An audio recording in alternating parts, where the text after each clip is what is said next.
De când ne naștem, ajungem să trăim în structuri. Avem o structură exterioară a familiei noastre, apoi la școală, ne structurăm programul în funcție de școală, la liceu la fel, la facultate, hai să zicem că poate e un pic mai haos, dar totuși ne organizăm în funcție de ce se întâmplă acolo. Ajungem la job și jobul ne dă structura în funcție de care noi ne organizăm toate celelalte lucruri din viață. Știm că mâncăm micul dejun, avem pauza de prânz în funcție de cum e la job, după mergem acasă, avem cina cu familia și toate celelalte activități le facem în afara jobului sau în weekend.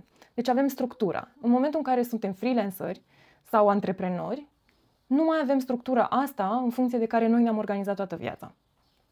Și atunci, ce avem nevoie să facem este să ne creăm o structură care să ne seteze, de fapt, mult mai bine prioritățile și să ținem cu dinții de ea. În primul rând, batem în cuie punctele principale ale zilei noastre. Lucrurile care ne dau energie, lucrurile care ne ajută să putem să ne facem treaba mai bine. Cum ar fi mesele, programul de somn, un pic de mișcare în fiecare zi și momente de relaxare pe care să le avem și noi, doar noi cu noi, dar și cu alți oameni. În funcție de asta, o să vedem că avem niște ferestre în care noi putem să lucrăm mult mai eficient. Primul pas este să înțelegem de ce avem nevoie de fiecare element care constituie baza sănătății și stării noastre de bine. De ce avem nevoie să dormim suficient, de ce avem nevoie să ne mișcăm corpul, de ce avem nevoie să ne hrănim corespunzător și echilibrat, de ce avem nevoie de momente care să ne reducă stresul.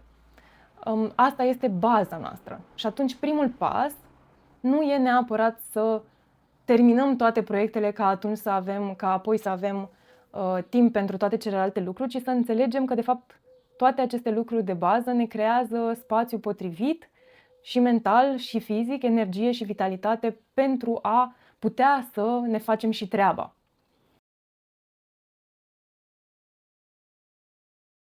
Vreau să vorbim un pic despre cum ne creăm această structură. Vreau să vorbim despre cum prioritizăm nevoile corpului nostru, să cunoaștem bazele și să înțelegem, de fapt, de ce avem nevoie de somn, de ce avem nevoie de mâncare, de ce avem nevoie real de mișcare și cum putem să reducem stresul atunci când toate celelalte trei ajung să fie echilibrate. Care e nivelul de efort pe care trebuie să-l depunem în direcția asta, cum ne setăm mai bine prioritățile, cum putem să reducem poate sentimentul de vinovăție atunci când stăm și ne relaxăm în loc să muncim. Vom încerca să schimbăm puțin felul în care ne privim viața flexibilă de freelancer sau de antreprenor și cum să vedem grija față de noi altfel decât este aliniată cu prioritățile societății, să zicem.